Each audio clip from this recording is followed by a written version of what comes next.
Welcome back to Mythic Sleep. I am young Homer, here to guide you further into the rise and fall of Zeus.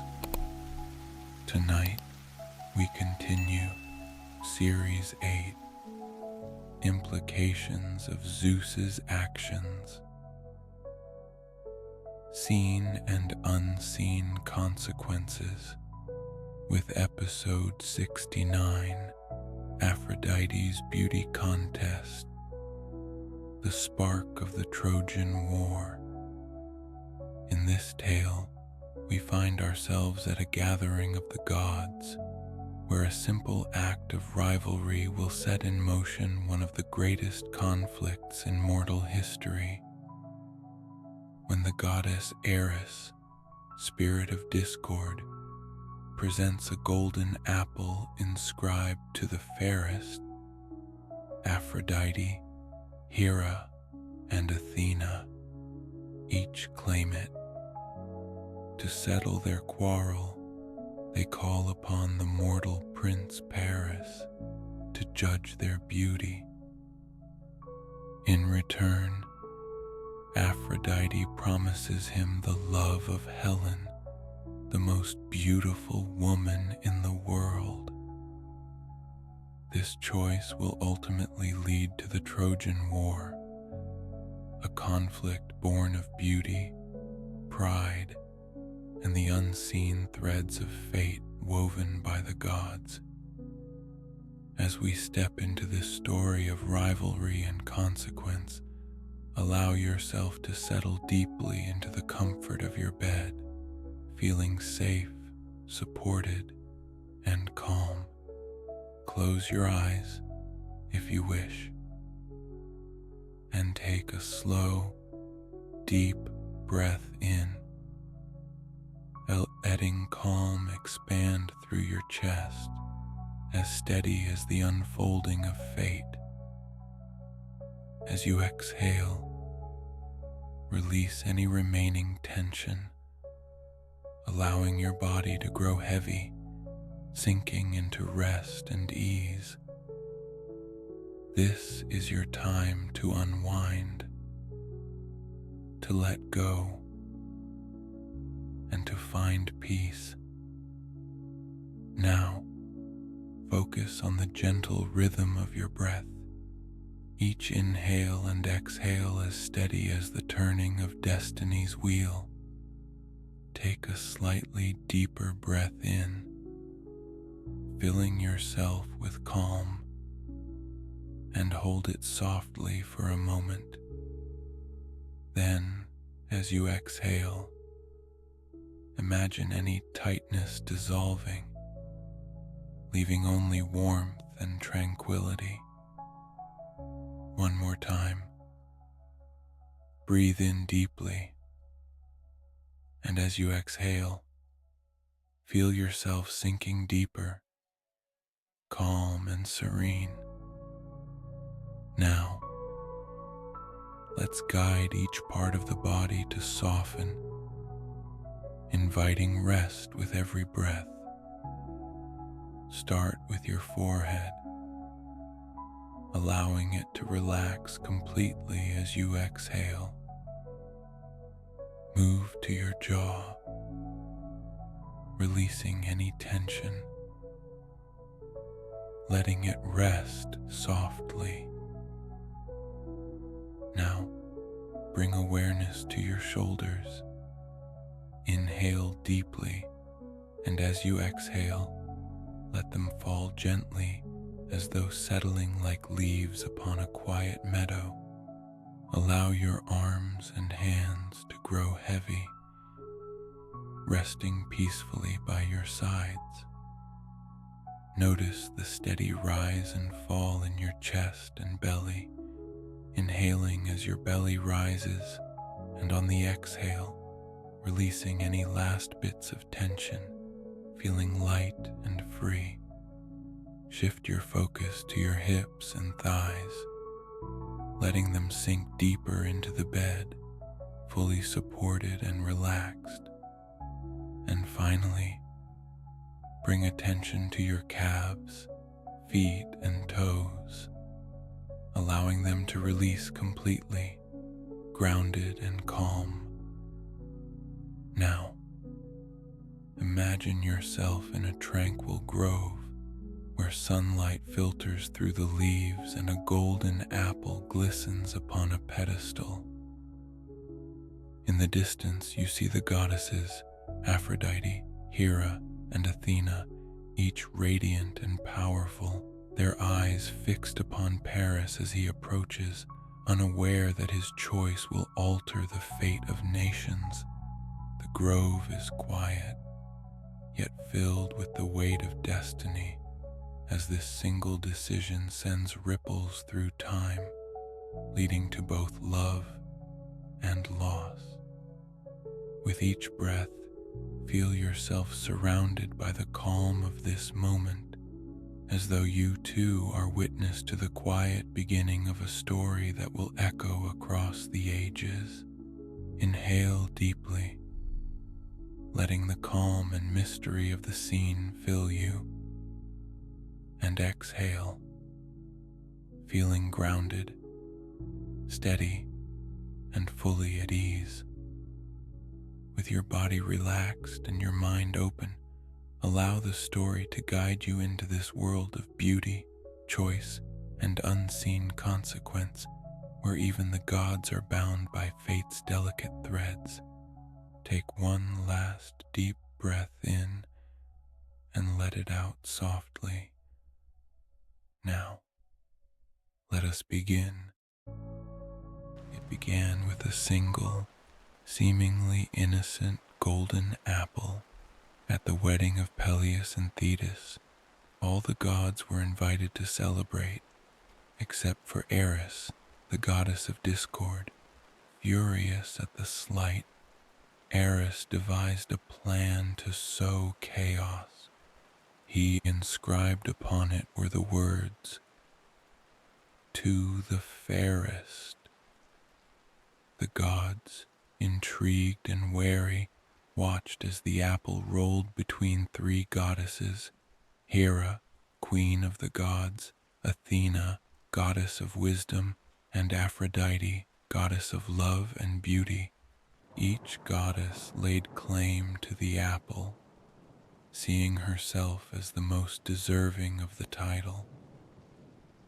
Hera, as the queen of Olympus, believed her power and influence made her the rightful choice. Athena, with her wisdom and strategic mind, felt that she embodied true beauty of spirit. But Aphrodite, radiant and irresistible, was confident that no one could surpass her allure. Their rivalry grew quickly, igniting tensions that rippled through the divine realm, transforming the harmless apple into a symbol of competition and soon chaos. Zeus, witnessing the discord, understood that this competition had the potential to fracture Olympus itself, and so he sought an impartial judge, someone who would decide which goddess was truly the fairest. Little did he know, this decision would ignite a series of events that would lead to war and devastation. To settle the dispute, Zeus chose an unlikely judge, Paris, a mortal prince of Troy known for his fairness and humility. The three goddesses, each determined to win his favor, descended to earth and approached him, offering gifts and promises to sway his decision. Hera promised him power and rule over all of Asia. Athena offered wisdom and success in battle, and Aphrodite tempted him with the love of the most beautiful mortal woman in the world, Helen, queen of Sparta. Paris, captivated by Aphrodite's promise, chose her as the fairest, granting her the golden apple and securing her victory. The choice, however, was not without consequences. Hera and Athena, humiliated and enraged, turned their gaze upon Paris and Troy, vowing to see the city brought to ruin. Aphrodite, now bound by her promise, set out to fulfill her end of the bargain, weaving her influence to bring Helen and Paris together, sparking a love affair that would become the catalyst for the Trojan War. In a single moment, Paris's decision had bound the fates of gods and mortals alike, setting in motion a series of events that would forever change the world. His choice, though influenced by beauty, would carry the weight of Olympus's wrath and mortal devastation. Thus the spark was ignited, the stage set for a conflict that would intertwine the lives of heroes and deities, lovers and warriors, in a tale of passion, vengeance, and fate. Helen, the Queen of Sparta, was renowned as the most beautiful woman in the world, a title that had drawn suitors from every corner of Greece. She was married to King Menelaus, a powerful ruler, and their union had been a symbol of stability. But when Aphrodite brought Paris to Sparta, promising him Helen's love, the goddess's influence was undeniable. Helen, captivated by Paris's charm and the will of Aphrodite, left her home and husband, fleeing to Troy with her new lover. The abduction or seduction of Helen sparked outrage across Greece.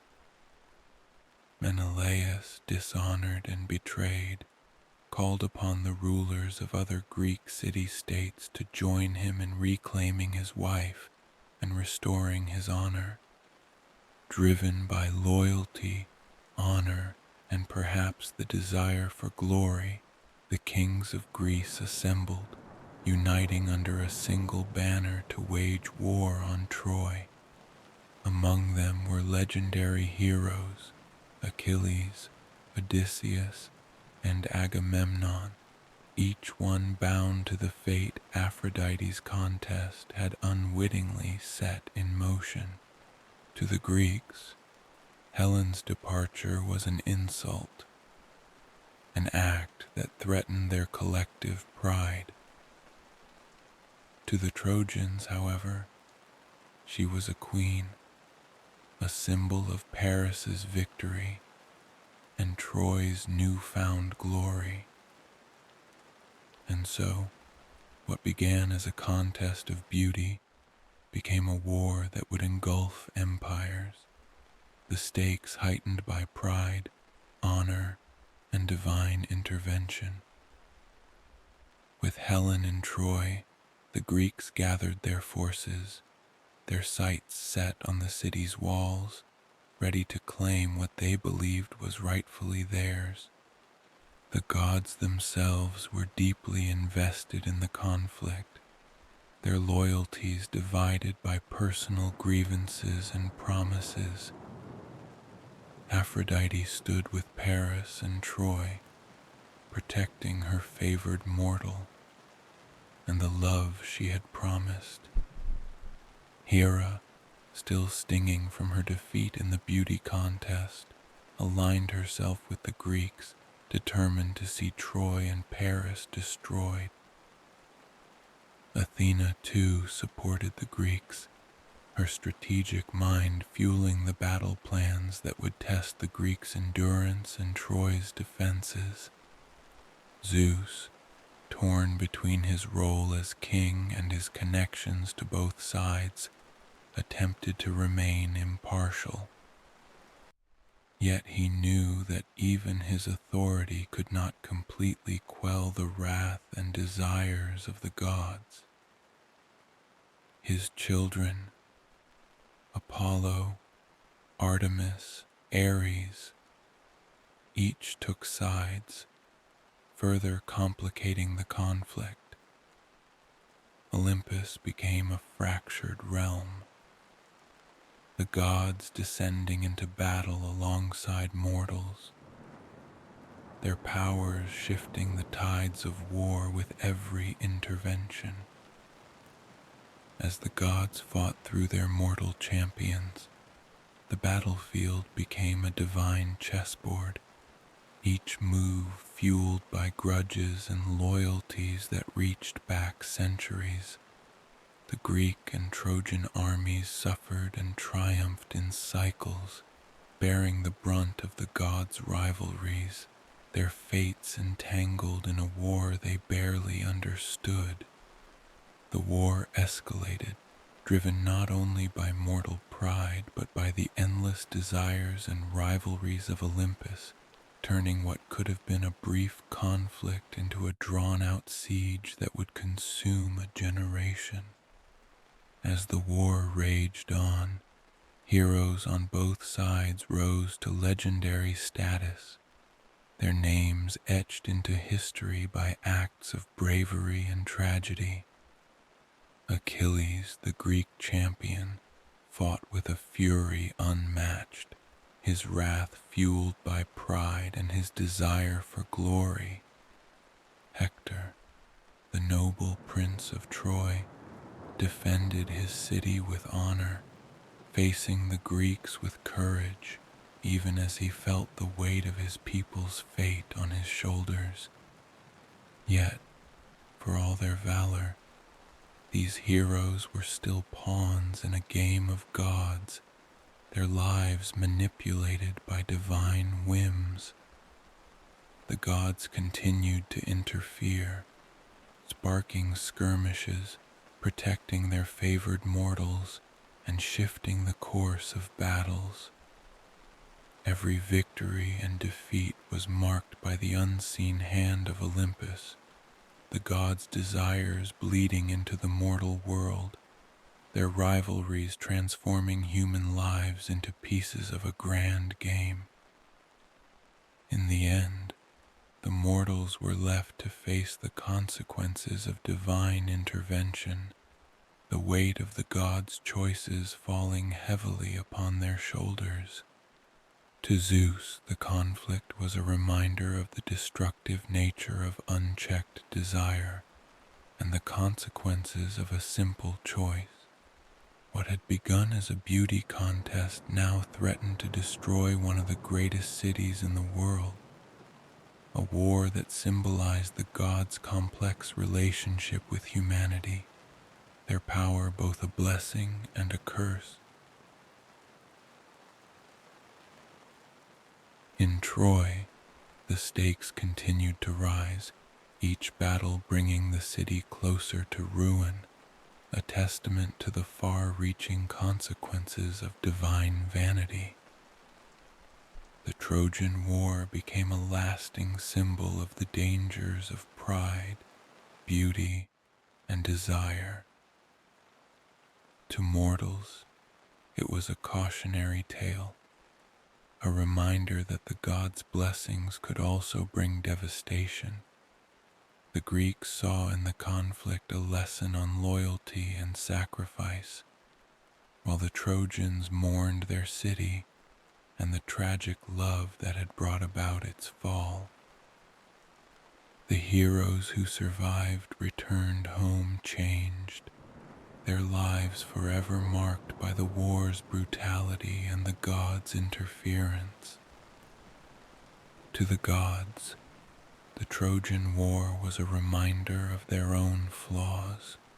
Zeus saw that even the smallest acts could ignite unforeseen consequences, that vanity and rivalry could lead to unimaginable suffering. He recognized that their influence, while powerful, could easily spiral beyond their control, leaving mortals to bear the weight of divine decisions.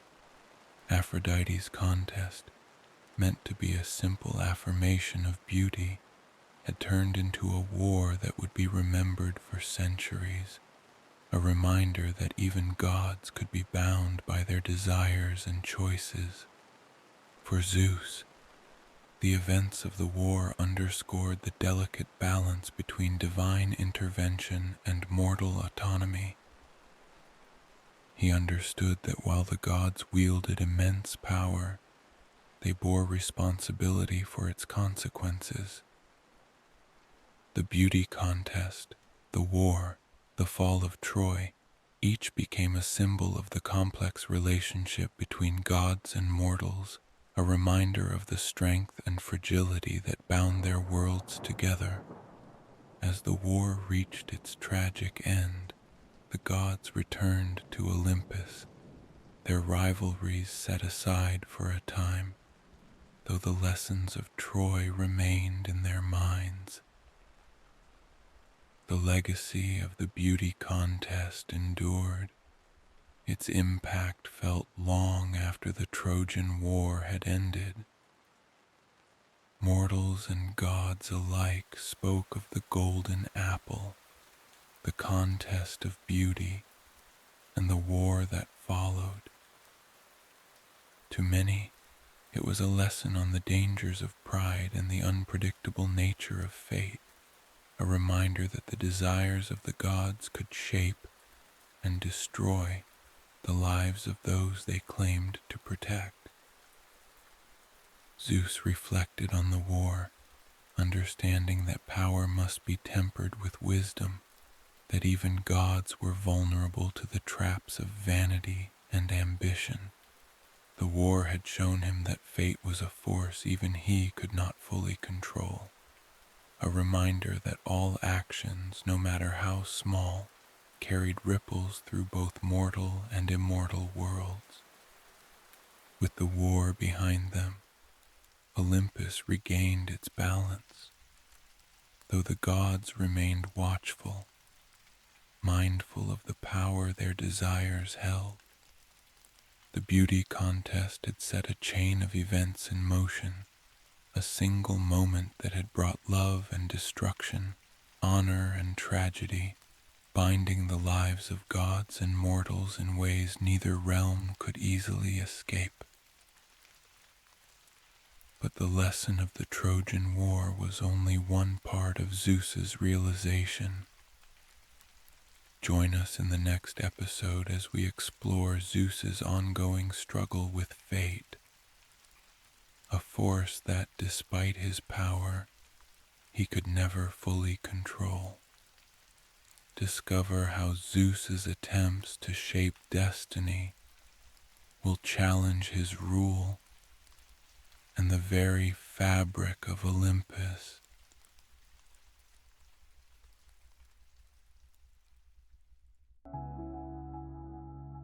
Until we meet again, may your path be filled with peace, strength, and a touch of magic. I'm young Homer, and I look forward to our next story together.